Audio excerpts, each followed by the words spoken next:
Western Australia is fast establishing itself as an international sporting mecca, and today the best on earth are in Perth for the 9th ITU Triathlon World Championships. Over 1,200 of the world's top multi-sport athletes have travelled to Australia for triathlon's blue-ribboned event. And in this sports-mad country, the streets are lined by a fervent home crowd ready to witness Australia's confirmation as the premier triathlon nation. But the competition is as tough as it's ever been. Great Britain's defending men's world champion, Simon Lessing, is here to show the Aussies they won't have it all their own way. And as last year's women's winner, Gallagher, knows, a world title is the dream that every triathlete carries with them. I'd visualise that moment over and over and over and over again, and just to come down, it was huge, it was a buzz.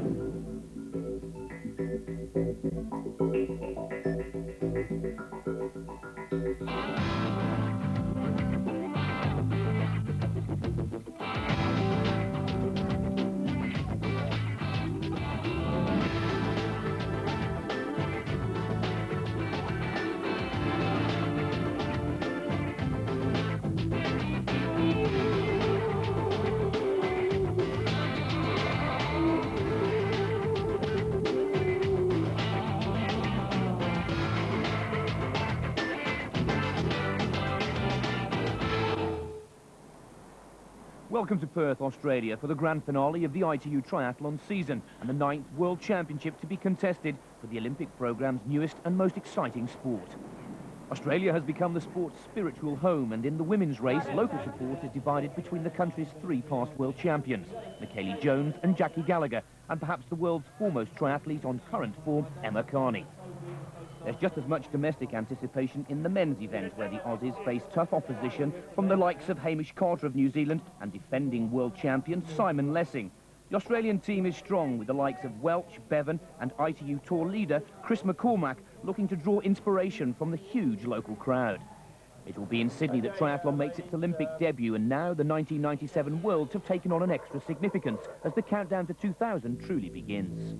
This is another fantasy, you know, to win a world championship in your own country, and then that'd be the biggest stepping stone towards the Olympic Games, you know, because that's in our country as well. So I think it'd be good to gauge off this race, you know, for the Olympic Games. That'd be nice. This has been a big summer of sport for Western Australia. The triathlon event is just one of 10 world championships taking place in the city this year. The course is a tough one, set against the striking city backdrop. It's a spectacular, spectator-friendly test of the athletes' all-round abilities over the 3 stages of the Olympic distance triathlon. We start with 2 laps of swimming in the Swan River, followed by a testing 5-lap bike course right through the centre of Perth.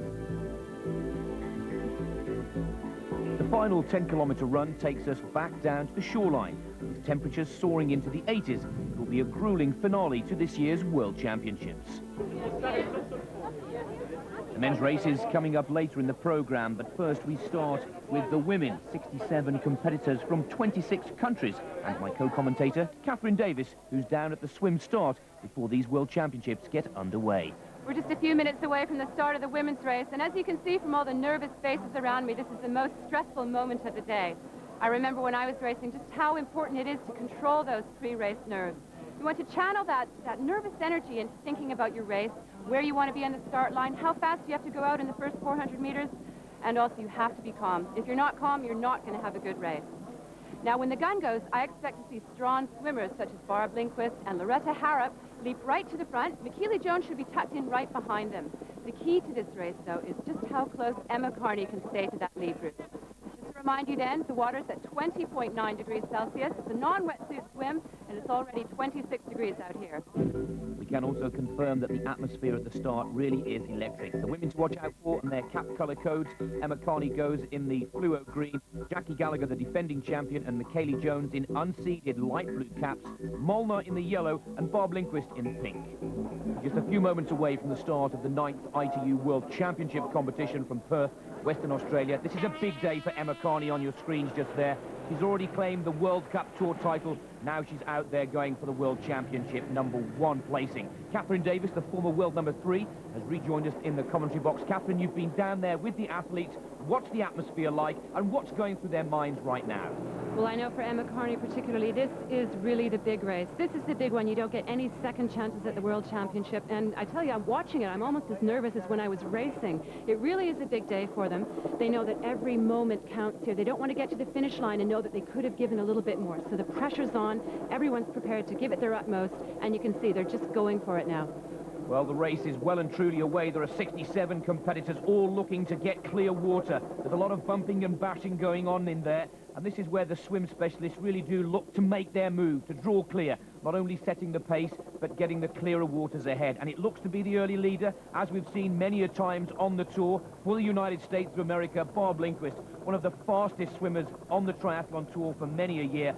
Barb, who has a personal best of 16:30, which actually equals the men's world champion Simon Lessing's personal best in the 1500-meter swim section. And Lindquist blazes the trail, as we've become familiar with on the tour. Loretta Harrop is just behind her, and Rena Hill holds on to third position. But already, Catherine, we see Emma Carney off the pace in the early stages of today's event. That's right, and that really is the key to the race here. There's a lot of things going on. Barb and Loretta know that if they want to have a chance at the podium like they did in the last race in Sydney, they have to get ahead. They need about a 2-minute buffer to be able to hold off Emma Carney for the win. I know they were talking to Michellie Jones before the race. She's a good swimmer. If she can stay with them and put some distance on Emma Carney, then Emma's going to be in trouble. The key for Emma's race then is really to stay in touch, or stay as close as she can to these swim leaders.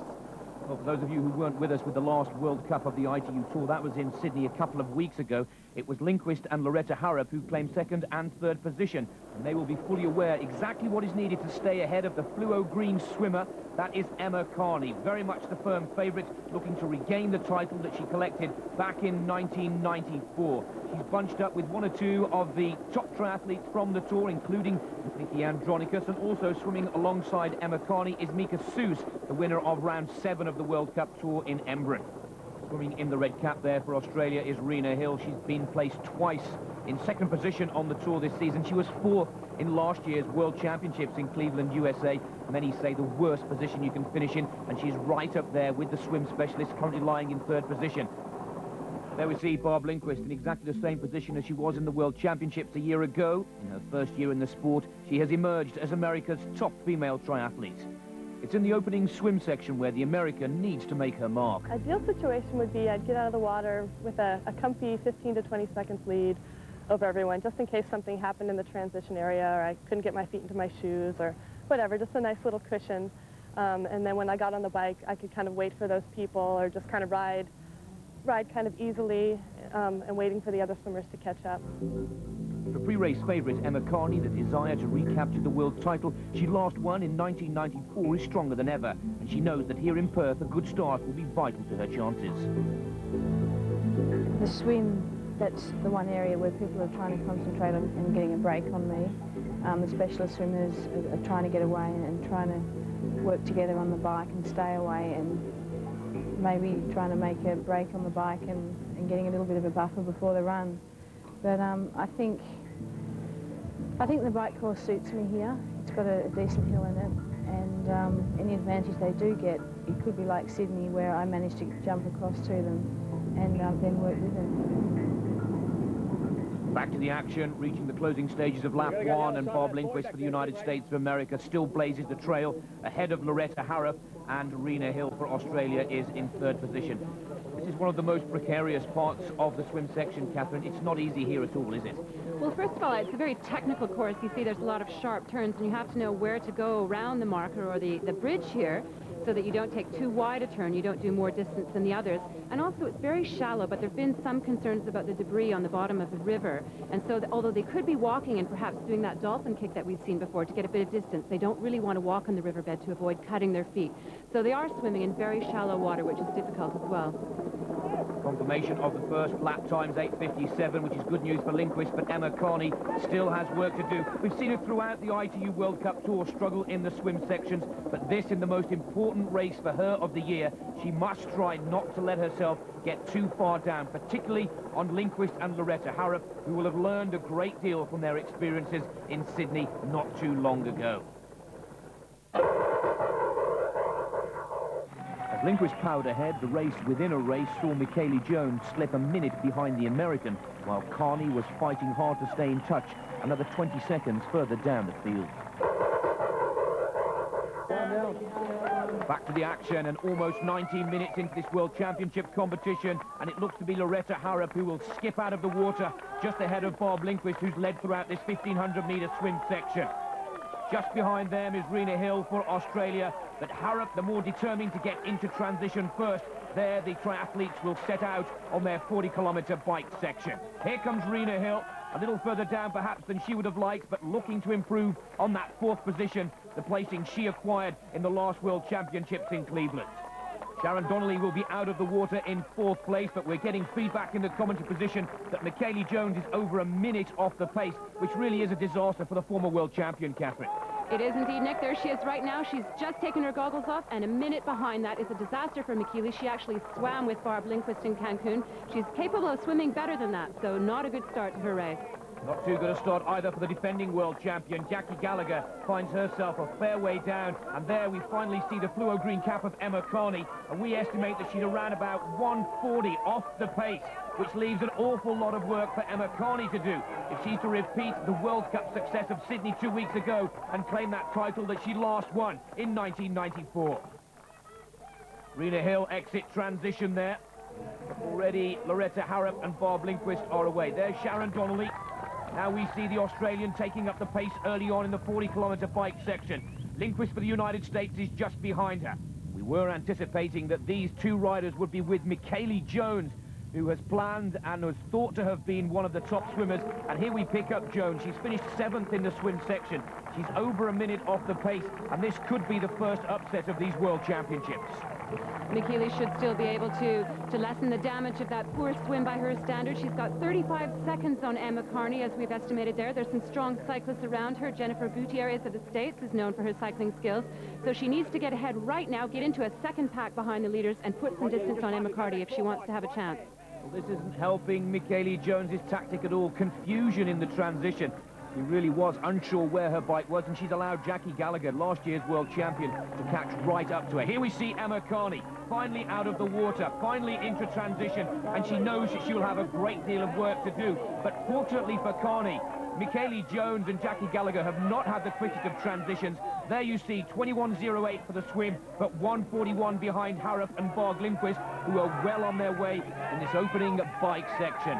This is a situation that Carney has been in many times before on the World Cup circuit. She will look to close the gap down on these two riders, who will now question whether they have the strength and pace to stay ahead of the rest of the field. Let's take a look at the swim results. Confirmation that Loretta Harrop was the quicker out of the water. 19:27, just 4 seconds behind Barb Lindquist, Rena Hill, Sharon Donnelly, and the best of the Europeans, Michellie Mesmer, in 5th. 2 kilometres into lap 1, and they've climbed the tough hill for the first time, which brings the leaders into the Kings Park area, swapping the lead, working well together, albeit, Catherine, this is quite a small group. It is indeed, Nick. I think it's too small a group, given the example of the last race, where the three of them, Emma Carney included, managed to pull away from the group. I think they're going to need the help of someone to stay ahead of faster runners in the field. Here comes Emma Carney powering up the hill, passing all the people she came out of transition with. And I think the lead two are going to have it really tough to try and stay ahead of the strong cyclists here. Definitely Emma Carney and Michellie Jones starting to close down the gap on Harrop and Lindquist for Australia and the United States of America, still holding on to first and second position. Lindquist takes her turn at the lead. Harrop tucked in right behind her. They're possibly just waiting for that moment that they know is not too far away. Third position is Michellie Mesmer, who's working up the field. Remember, she was 5th out of the water in the swim, and she too is looking quite strong, keeping the European contingent and hopes alive here in Perth. Moving further down the field, just on the right of your screens, moving into the centre of the pack in that familiar red outfit is Erika Molnar, twice a winner on the World Cup. She's having her fair share of troubles as well. As we've said before, this might be a city centre course, but it's still a tough one. The 500-metre climb will be taken in 5 times, making it much more difficult for the weaker cyclists to sit in the pack and wait for the run.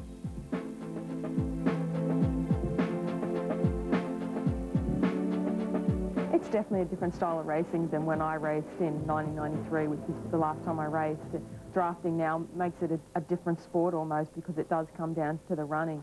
But this course, you know, it's got a little bit of a hill, So it's going to get rid of a few people that you don't want around. And, you know, I'm looking forward to it. You know, I've worked pretty hard on it all year, and I knew that this was going to be, you know, my finale for the season. So I'm looking forward to it.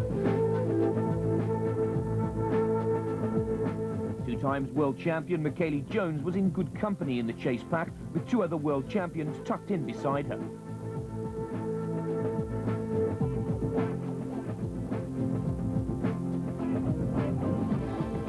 Meanwhile, race leaders Barbara Lindquist and Loretta Harrop were battling to maintain their lead.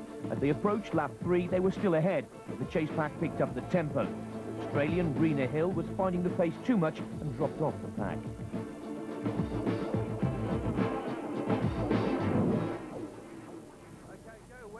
We rejoin the action in lap 3. This is the chase group certainly closing down the gap. They're just over halfway through this bike section, averaging a speed of around about 37.8 kilometres per hour, which is certainly quicker than the two leaders, Barb Lindquist and Loretta Harrop, who have clocked an average time of 37.1 kilometres per hour. The chase group can maintain that tempo. They'll be heading for the fastest lap of the competition so far, which is bad news for both Lindquist and Harrop. This is chase group 3, including Erica Molnar and Kim Carter. They're over 2 minutes behind, averaging around about 36.8 kilometres per hour. Clearly, the large size of this group is making it difficult to find the speed and the all-important manoeuvrability. Lindquist and Harrop round the bend once again, working as best they can as just a group of two. But it's a familiar story, Catherine. The chase pack with the favourites in it, looking to close down the swim specialists. It is indeed. These two are very good cyclists, but Emma Carney is in a league of her own. It looks like she's going to bridge the gap again like she did in Sydney, but she's dragging a pack of 7 other athletes with her, and that is very bad news for these two. Bad news indeed, as Loretta Harrop and Barb Lindquist now are receiving information from coaches, friends and family on the side and within the crowd of the course here that it's only a matter of seconds. Some 37 seconds has been closed down by that chase group, which has been headed up by Emma Carney, really starting to make her challenge for the world title, and it is just a matter of time. Carney is amongst them, also Michellie Jones, Jackie Gallagher is also there. So the 3 world champions of yesteryear are closing down the gap, and it will literally be a matter of meters, a matter of seconds, before they start to get sight of Lindquist and Harrop.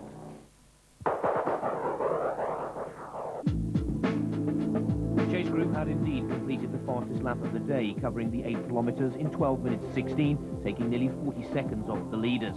In that chase pack, Jackie Gallagher, Michellie Jones and Emma Carney resuming their rivalry over the Olympic distance for the first time in 2 years. This year and last year, we've trained together a lot leading up to World Champs as well. So, you know, I think we're kind of as comfortable as we get with each other, and you know, I think we kind of realise that we're each other's biggest competition, but we did that domestically anyway. You know, we race each other a lot, and we're used to that kind of, you know, hot kitchen. And if it's, you know, if it's too hot and you don't like it, you get out. But we're all still in there, so.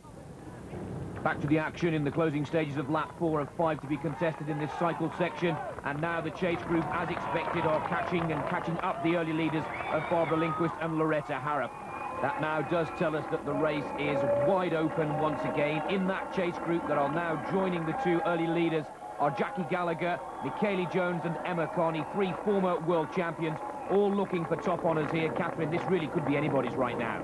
That's right. The big unknown is, has Emma Carney burned her legs out? She's led the whole race. There's been none of the usual peloton rotation there in the chase pack, which is now the lead pack as they've joined the 2 leaders.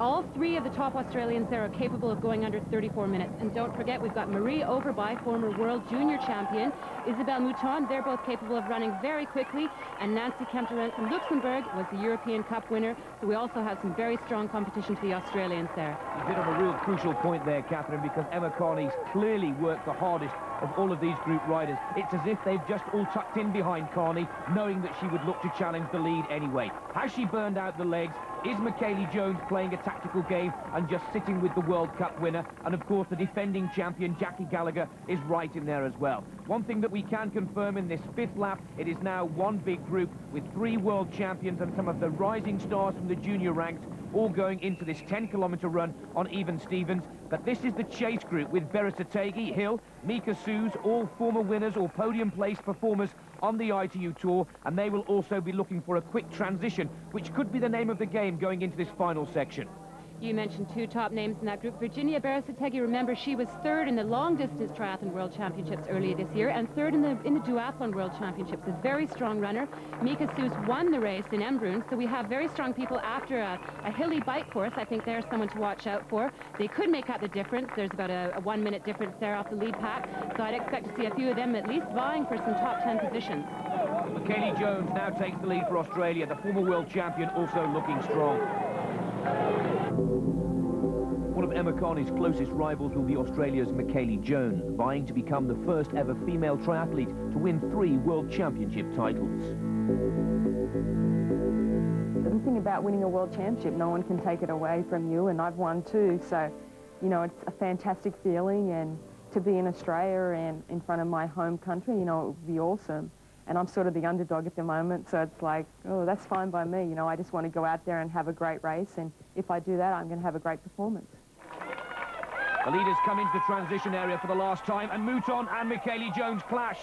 And Michellie Jones has stepped onto the bike, trapping her foot in the wheel, it looks like, from this angle in the commentary position. And you can see Michellie Jones clearly limping. She'd made her mark. She'd gone to the front of the pack, was looking for the quick transition, and she's in all kinds of trouble. It allows Barb Lindquist to regain the lead and to be the first into the transition area once again. The big guns are tucked in right behind her, but Michellie Jones, who had trouble in the first transition, now finds herself struggling in the second. Lindquist will be the leader after the swim and bike sections. And we will now calculate just how much time Michellie Jones has lost in comparison to Carney and Jackie Gallagher. It will be an essential transition for many of these top performers. A 10-kilometre run remains, but this is a repeat of the Cleveland World Championships for Barb Lindquist, first out of transition. Emma Carney and a quartet of Australians keep this huge crowd alive. They'll be cheering them all the way through this final 10-kilometre run section, and one has to say that the former world champions are poised for a repeat victory here. It is so important to get ahead out of that transition, get ahead of your rivals. It's a real psychological advantage to be out there on the course first. This is the one race of the year where the athletes are prepared to lay it all on the line. They're really passing through the pain barrier, and any second they can gain is to their advantage. Every second to be gained here as Emma Carney starts to reel in Barb Lindquist. Lindquist, one of the strongest swimmers and cyclists, but this is her weaker discipline of the three. And Emma Carney is already pushing hard, looking to set the pace alive in this final 10-kilometre. She can sense that the potential World Championship title within her grasp here, and the first person to conquer will be the American Barb Lindquist. Carney strides out, settles into that fluid running pattern nice and early. Michellie Jones has gone with her, tucked in right behind. Also, Jackie Gallagher is in the chase. Marie Overby of Denmark looking for 4th position. But we can confirm that Barb Lindquist does not have the turn of foot, the speed in the run section, and it's a trio of Australians that take 1, 2 and 3 looking for World Championship glory. The first of the chase pack start to come into transition. The first of those, Gail Lawrence for the United States of America. Barasategi, Rena Hill, Mieke Suys amongst these competitors. They must sense now that their chances of a World Championship podium placing have slipped by. Nikki Andronicus leads them into the 10-kilometre run section. Emma Carney takes up the lead with Michellie Jones tucked in right behind her, and the defending champion Jackie Gallagher looking strong. Confirmation of the results of the bike leg. Barb Lindquist holding on to first position at this point. Harrop was second, Mouthon going well third, Kemp Arendt fourth, and Emma Carney 5th position. But now in the lead, Emma Carney 1:03.20 for the 40-kilometre bike, but her best time for the 10-kilometre run of 33.14 is some 26 seconds quicker than her closest rival, Michellie Jones. Back to the live action, and Emma Carney now has recorded 3 minutes just over for the first 1 kilometre, an indication that they are really flying. But many of you may be a little surprised to see Jackie Gallagher, who's only competed in 2 World Cup competitions so far this season, right in there with Carney and Michellie Jones. Catherine Gallagher is looking as strong as ever. She's been known as the one who peaks for the big races. She certainly did last year, coming in as not perhaps the favorite for the World Championships and taking the crown. This summer she's raced mostly in the United States. She hasn't had any really good results, but she's obviously prepared for this race. Now, the 3 of them together racing there, I expect we're going to see some world record times in the triathlon. They may even be close to breaking their personal best for the 10K run.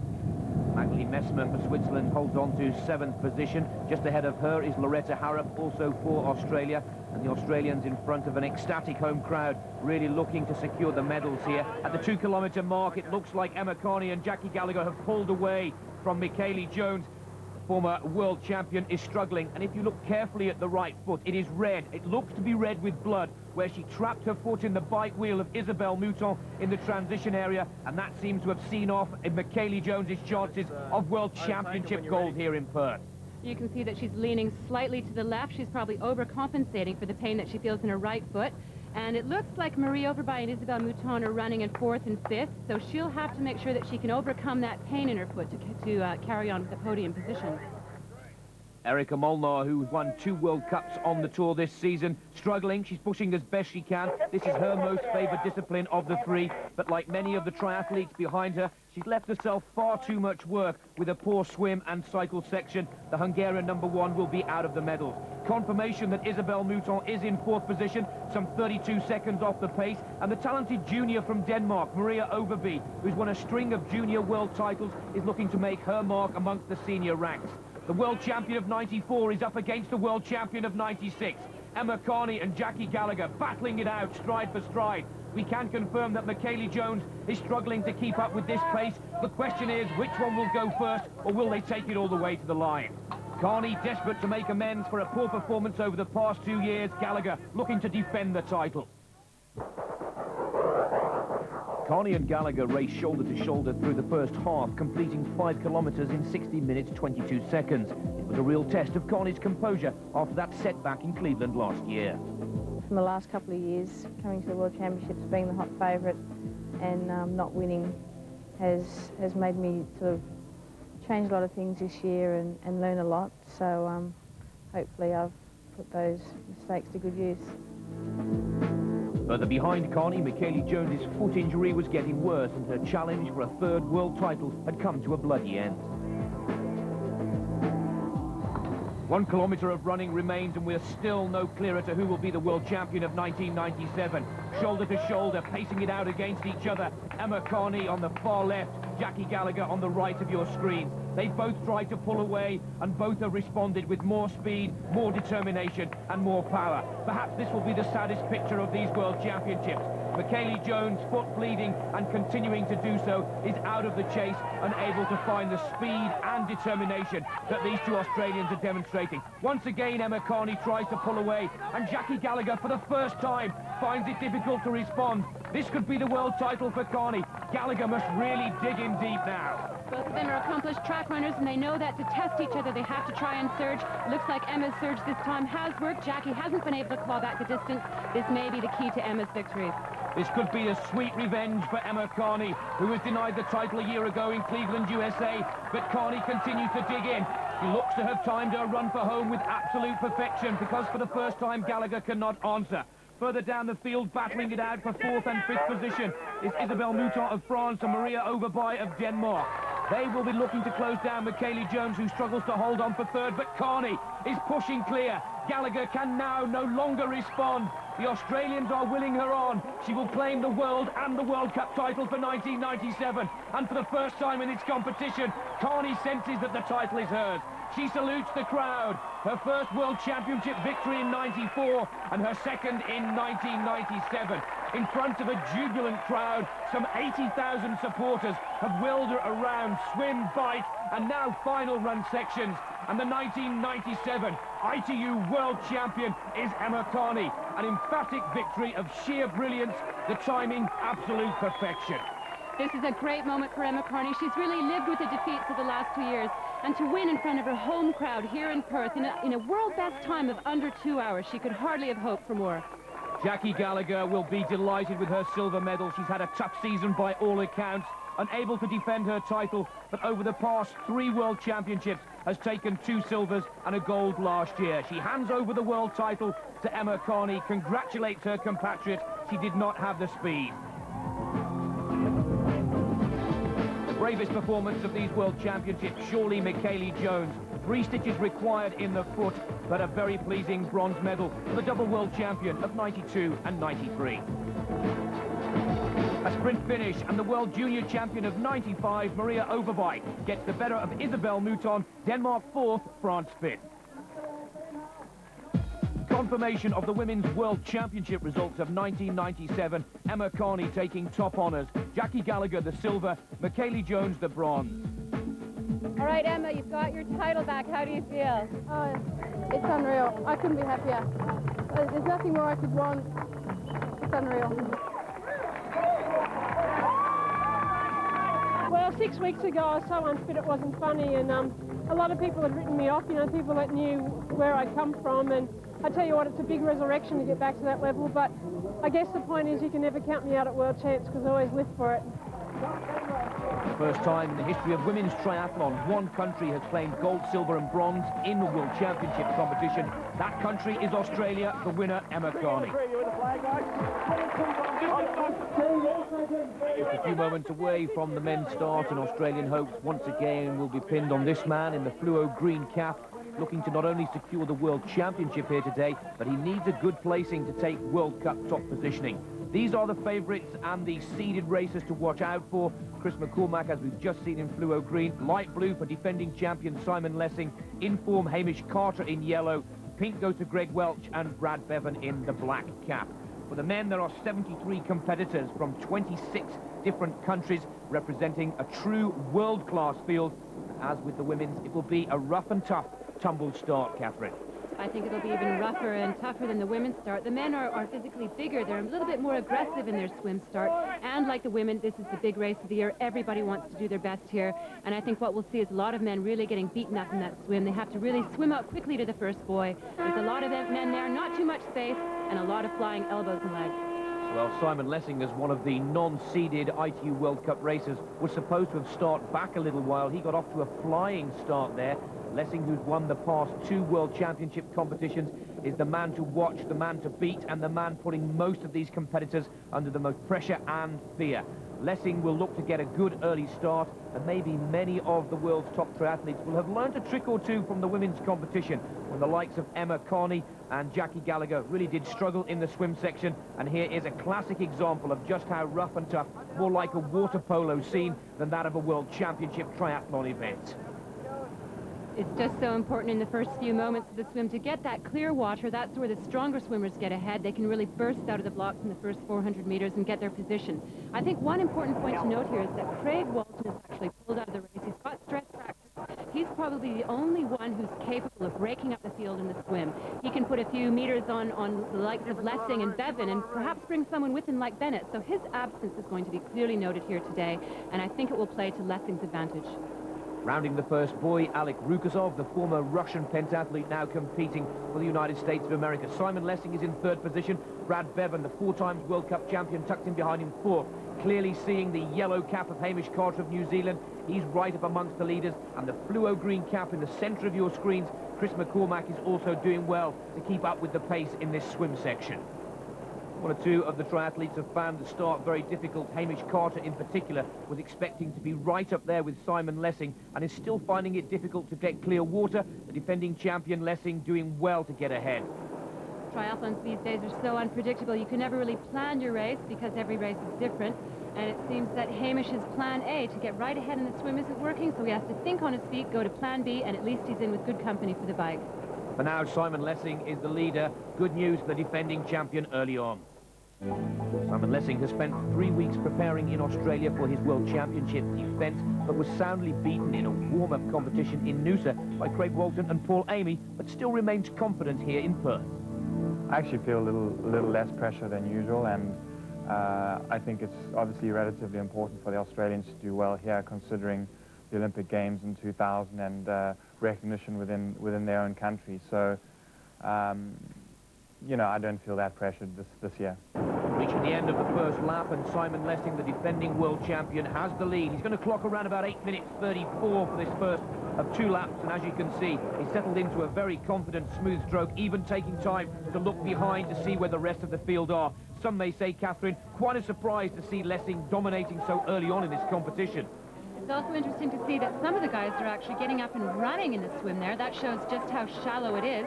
But you're always going to be faster swimming than running in waist-deep water. Also, last weekend there was a warm-up competition here, a team competition, and quite a few people cut their feet on some of the debris in the bottom here. So it's definitely wiser to stay swimming. You're going to go faster, and you're going to keep your feet clean. Well, good news for Chris McCormack and Hamish Carter. They're in about 6th or 7th position at this first lap. Also, Brad Beven for Australia is right up there, but it's good news for all the British triathlon fans so far, as Simon Lessing looks to have the better of the rest of the field, and one has to say he's looking really quite comfortable here. Easily recognised that stroke of Lessing. There in the red cap is Philippe Fattori of France. He too getting a dunking there. Really still very busy, hustly and bustly for the swimmers further down the field.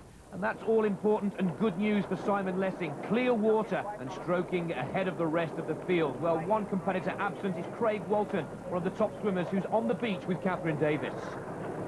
I'm here with Craig Walton from Australia, one of the top swimmers in the sport of...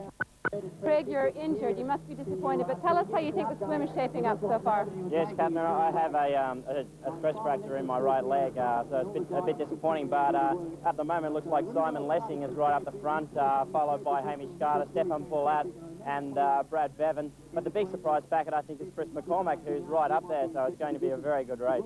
Well, Craig, you were the last man to beat Simon Lessing 2 weeks ago. Do you think he's beatable? Yeah, Simon is very beatable, as I showed 2 weeks ago. It just takes the right day and it takes the right performance, but I think Simon's going to be up there, so today it's going to be very hard to beat him. I can't see anyone coming off the bike in front of Simon, so I think it's going to be a pack of 30 or 40 people off.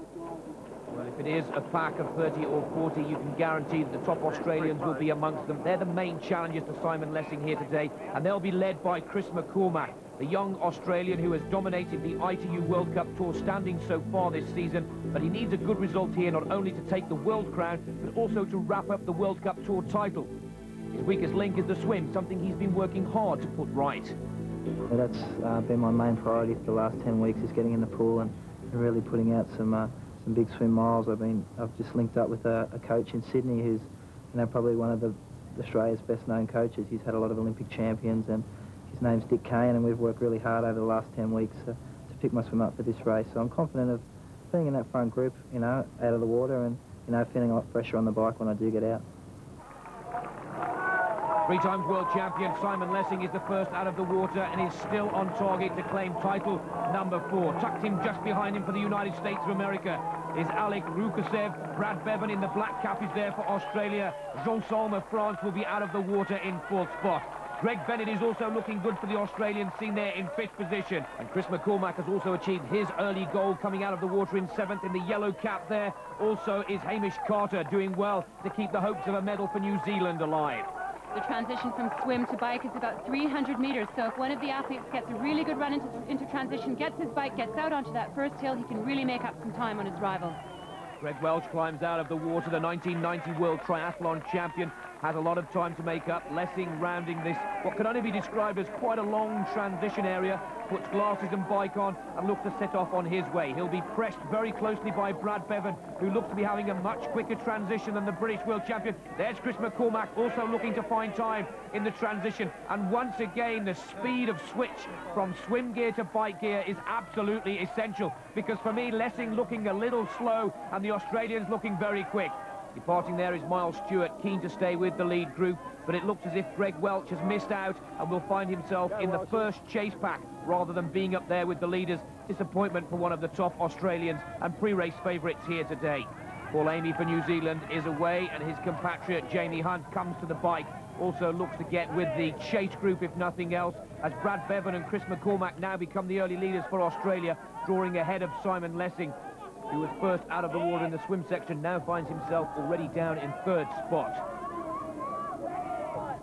Greg Welch gets on his bike and looks to pick up the pace, and this is Philippe Fattori. Looks like he's had a real rough time out there in the swim. The shirt is torn and he's much further down the field than he would have preferred. Remember, the winner of round 8 on the World Cup Tour, top honours in Bermuda for the French number 1. Brad Beven turns around, looks to see who's going to go with him as the first group decides the top positions. The official result of the swim section sees Simon Lessing the fastest, just ahead of Beven, Hobson, Rukasev and McCormack will be delighted with his 5th spot. On Sunday, the bike's going to mean quite a bit. If you haven't done enough biking, or if you're a weak cyclist and a very good runner, it may take the edge off your run.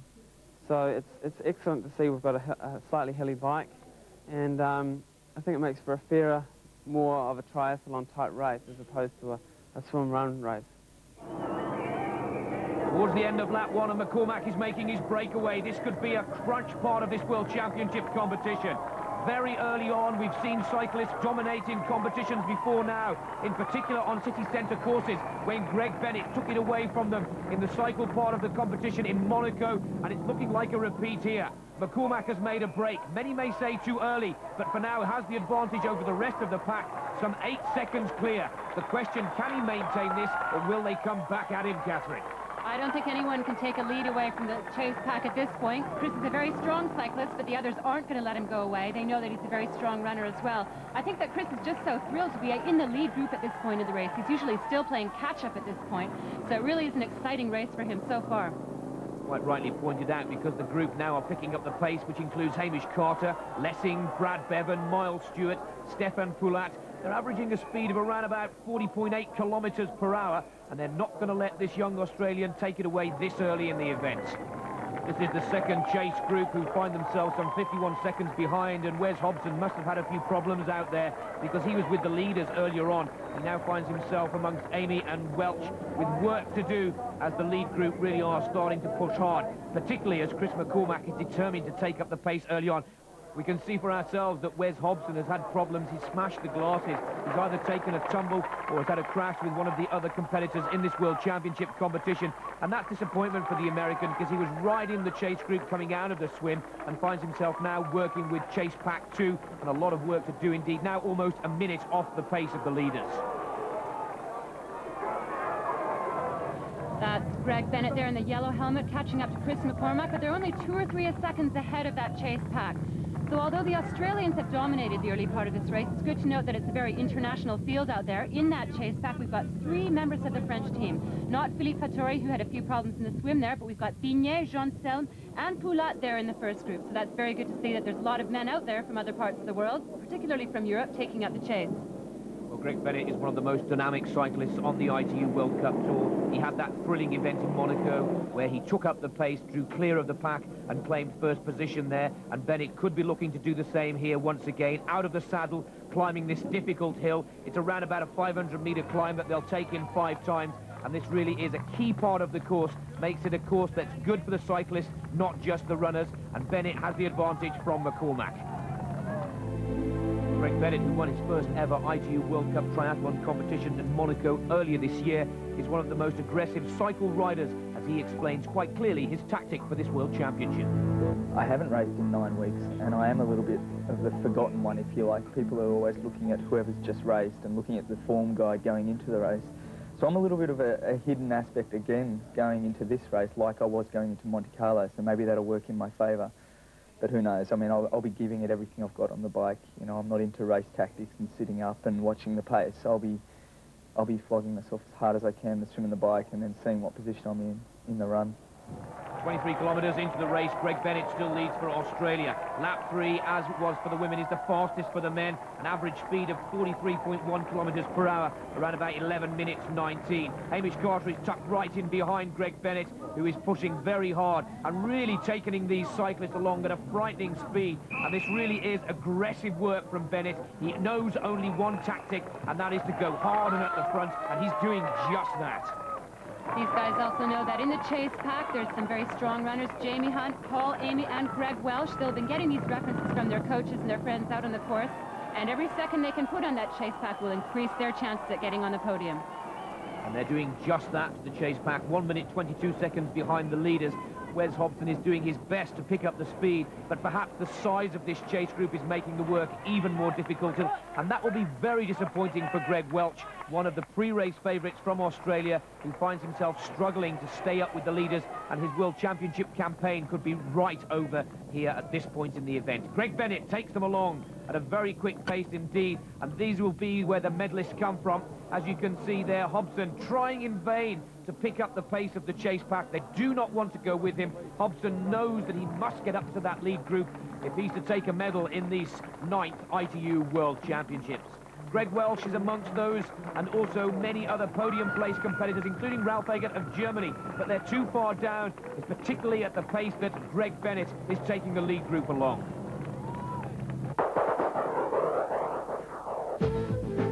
Lead group had been averaging over 40 kilometres per hour on the bike and was about to suffer its first casualty.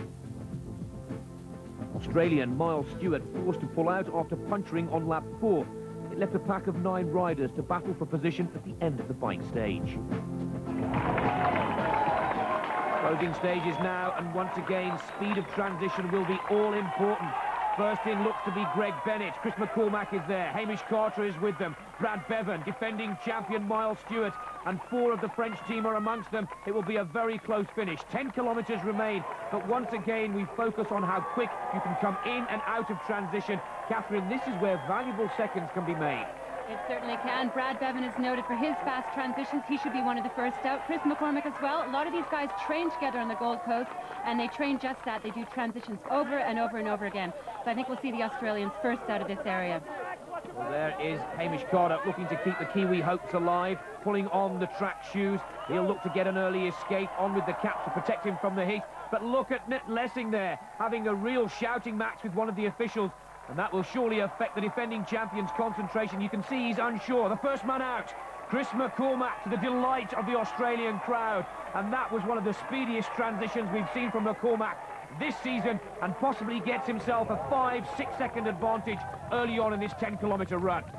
Just behind McCormack in second position is Brad Beven, then Hamish Carter. Greg Bennett is 4. Well, the report from Simon Lessing is that he tried to take his helmet off before racking up the bike, and there's some real harsh work from the officials, which cannot be to the benefit of the defending champion. The chase pack now come in, amongst them Greg Welch, who leaves himself a huge amount of work to do. Also some of the top German challengers, including Ralph Eggert. Paul Amy racks up his bike and then takes his helmet off in the right order. He's one of the top runners and has the potential to come back. Greg Welch now finally gets into transition. Disappointed with the performance of his pack in the cycle section. Leaves himself a lot of work to do to get back at his compatriots Brad Beven and Chris McCormack, who still has the lead, and has the lead over Hamish Carter, who's now moved up into second position. Beven has gone third. Results after the bike: Chris McCormack ahead of Carter, Bennett, Lessing and Beven. Just 10 kilometres remain before these triathletes achieve their ultimate goal. I mean, it's a dream that you carry with you every day you go training. So to finally arrive at it, if you can, is going to be fantastic. But there's a lot of work and a little bit of luck, and things have got to go your way a little bit before you get to that stage. So, you know, you do your best, and if it's good enough, then you're the champion. Hamish Carter's dream of winning was still intact, but he'd been joined on the run by Simon Lessing, working his way up to second place after his problems in transition. Up ahead, though, it was McCormack running like a man possessed. 3 kilometres into the final 10-kilometre run, and Chris McCormack still has the lead. It's good news for Britain. It's good news for the defending champion, Simon Lessing, because he seems to have drawn ahead of Hamish Carter to go into second position, now looking to close down Chris McCormack. Lessing has all the work to do, with Brad Beven, one of his great friends and arch rivals over the years, now finding himself in 4th position. Vignet for France is in 5th, and Greg Bennett also for Australia in 6th position. Chris McCormack now needs to dig in and find something very special to see off the challenge of Simon Lessing. There's Greg Bennett trying his best to stay amongst the challengers and try and claim a medal. Lessing, the winner of the world title in 96 and 95, just doesn't quite look as comfortable as he's shown in the last 2 world championships. And the question that everyone is asking, is Lessing slowing? One man that seems to have the support of every member of the crowd right now is Chris McCormack. If they're not offering him liquid intake, they're cheering his every stride. Greg Welch finds himself in 10th position, running with Jamie Hunt, Amy Eggert and Simon Whitfield, the newcomer from Canada.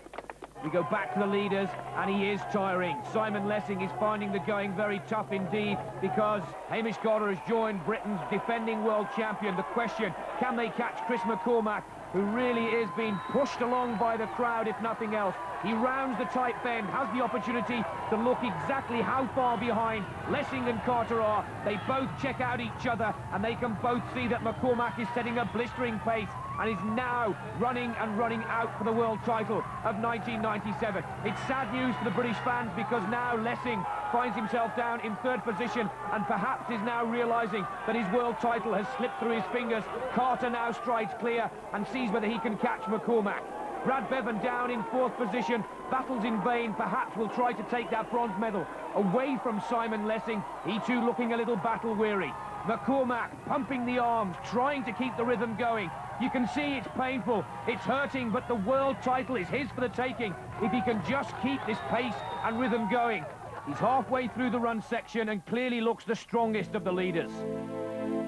Chris McCormack, in only his second year as a full-time triathlete, is poised to write a new chapter in triathlon history if he can maintain his pace. So it'd be a dream come true, you know. I watched all these guys in the past, Greg Welsh and Miles Stewart, win this race. It's the race for triathletes, you know. You're triathlon immortal if you win this, and now the English have had it for 5 years now, and it's about time someone else got it. And if that'd be me, it'd be fantastic. And if it's not, you know, I've got a few more years left in me yet. But if I win, I'll drink on me for sure. It'll be the, you know, probably the pinnacle of my life, I'd say, if I won today. This jubilant Australian crowd could sense that there's a potential double on the cards here.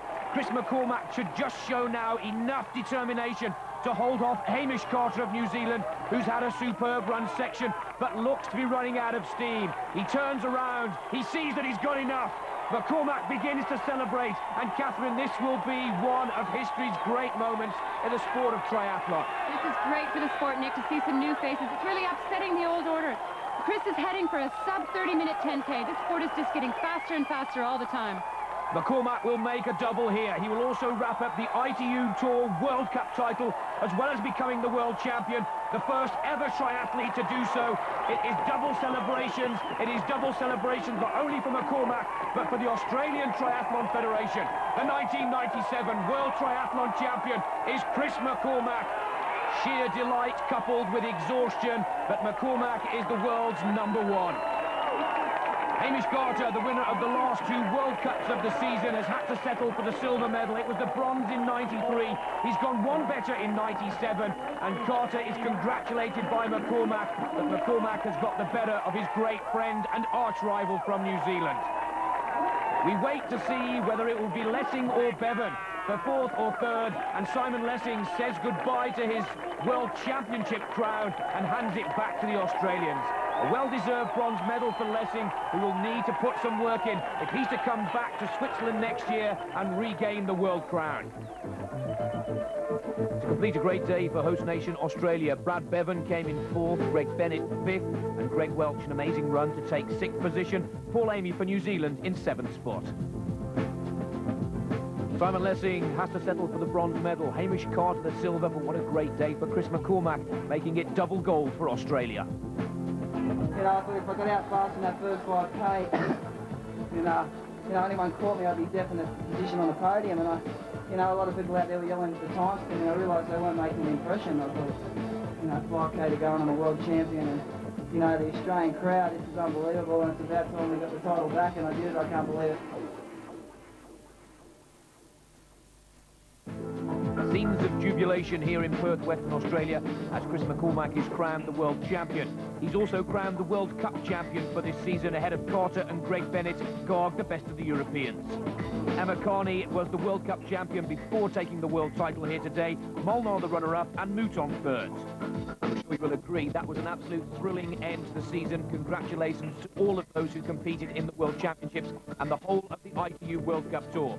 Catherine Davies and Nick Fellows, until next season, it's goodbye for now. For more information on the ITU Triathlon World Cup, visit our website, www.triathlon.org.